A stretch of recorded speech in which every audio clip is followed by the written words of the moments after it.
And done. Look at that. 16 beautifully researched slides. And a works cited page. Gotta have that works cited page. I'd better go over the requirements to make sure I didn't miss anything. Looks pretty good so far. Wait, what? Must be something other than a Google Slides. Well, that's just great. But wait, it says here I can do a video. I've done those before. So, without further ado, I bring you How Languages Evolve. Part 1. The Past. PIE and How Languages Formed.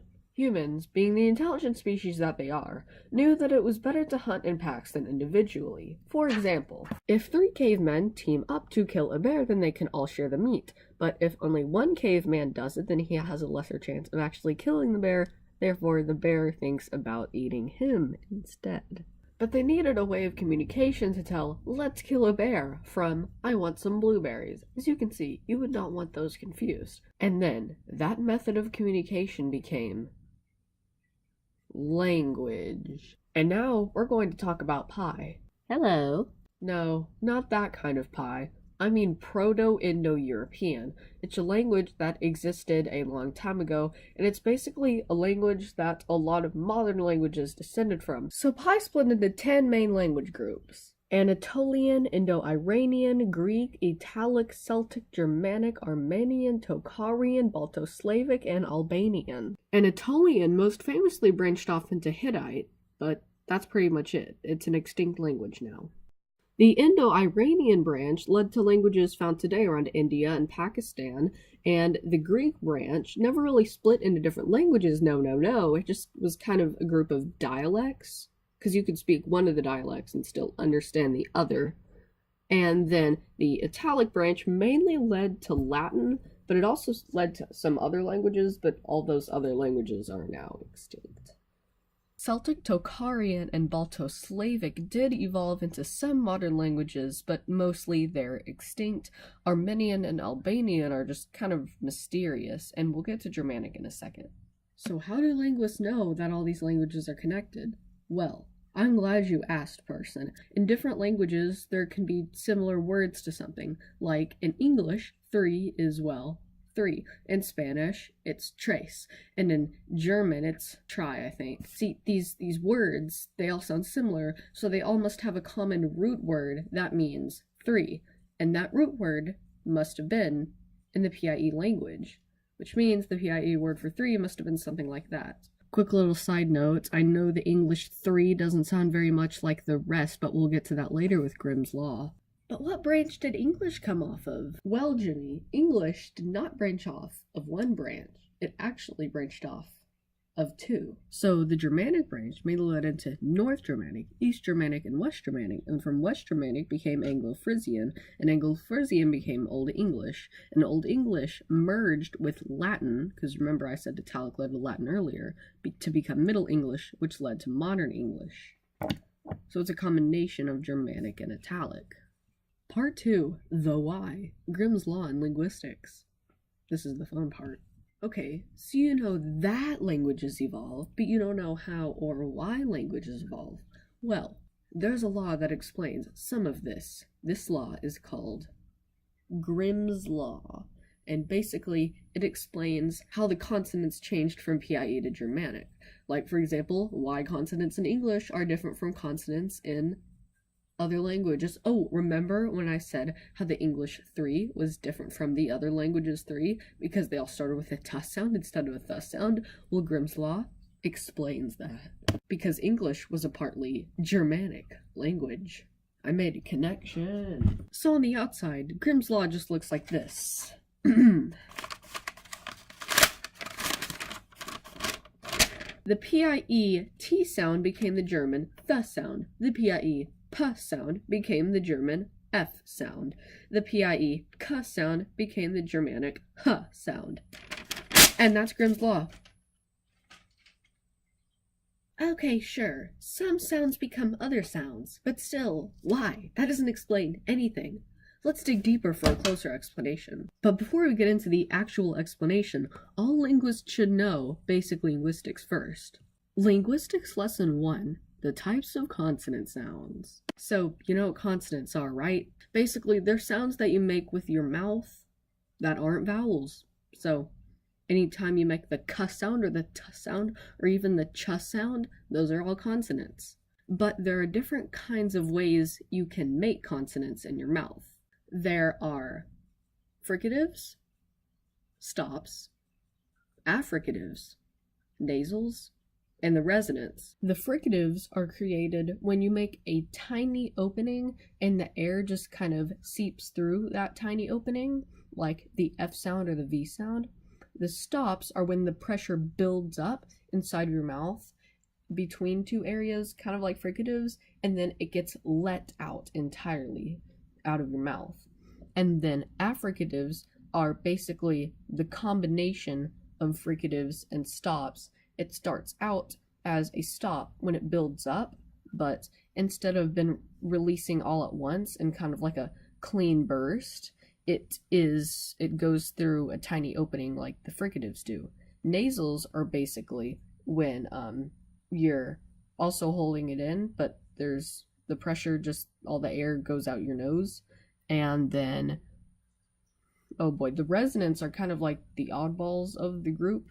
The resonants are basically when the two things that are almost touching don't have enough turbulence or pressure. So there are two types. There are ones that touch the roof of the mouth, and those are called the laterals, and the L sound is the only lateral in the English language. They're the ones that don't touch the roof of the mouth, and those are the retroflexives, and the only one in the English language is the R sound.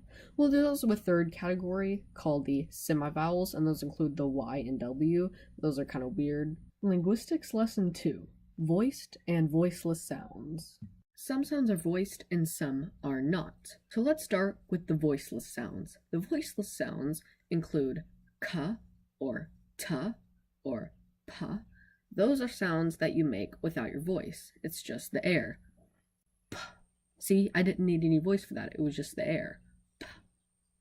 But when you add voice to those voiceless sounds, then they become voice sounds. For example, if you add voice to the p sound, then you know what it becomes? The b sound. And if we add voice to the t sound, it becomes the d sound with the d. And if we add voice to the k sound, it becomes the g sound with a g. Now, the tricky one here is the th sound. Now, there are actually two variations of the th sound. The first one is th, and that is the voiceless version, used in words like thorn. But when you add voice to that, it becomes words like this. See, even though both of them use the th sound, they're actually different th sounds. One is voiceless and one is voiced. We just don't have different words for them. Because you wouldn't say thorn, you would say thorn. And you wouldn't say this, you would say this.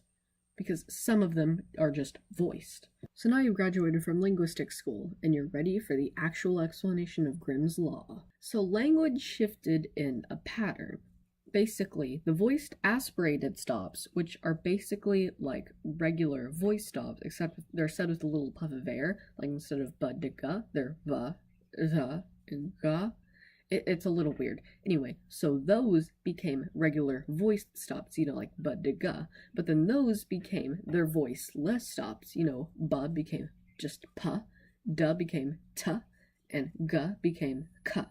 And then those became voiceless fricatives, which remember are the ones that are said through a narrow channel. So pa became fa, ta became tha, and ka became, can you guess this one? It became ha. And remember what I said about the English 3 starting with the th and the rest of the world beginning it with the t? Well, Grimm's law describes that because it's saying the t sound became the th sound. So it used to be tree, but then it became 3 thanks to Grimm's law. Life hacked. But before Grimm's law applied, we needed 3 ways to tell consonants apart. We needed aspiration, we needed stopping, or if it was fricative, and we also needed voicing. But after we left aspirated stops out in the cold, now we only needed the last two. So language is simplifying because now we only need 2 out of the 3 identifiers we used to have. So language is simplifying, right? Or so it seems. And that is a perfect transition into part 3, the future. What's next for languages and linguistics? Ooh, we're all dying to know, aren't we?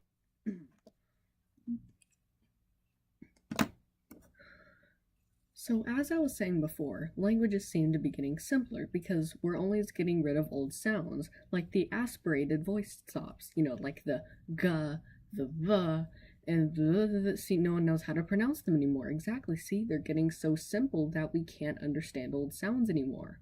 Or so it seems, because, as YouTuber Zidnaf puts it, people add speech sounds just as often as they eliminate them. It can just be a bit harder to see as it's happening. The example he uses is that the H in hue and the H in house aren't the same sound, because one is more of a h and one is more of a ha. Because we think they're the same sound, but really they're different sounds. So we really have gained sounds, we just don't realize it. Like you said, it's hard to see. So kind of unrelated, but a study by the British bank HSBC is trying to find out how British people will change the way they speak in the future.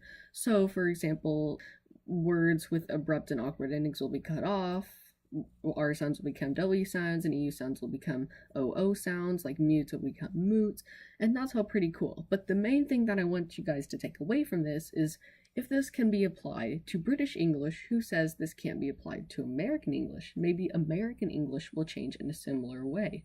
I mean, some words are already starting to be pronounced differently. Like your is now properly pronounced yer. It could become kind of a different version of Grimm's Law. The end. Here's my works cited pages. Goodbye.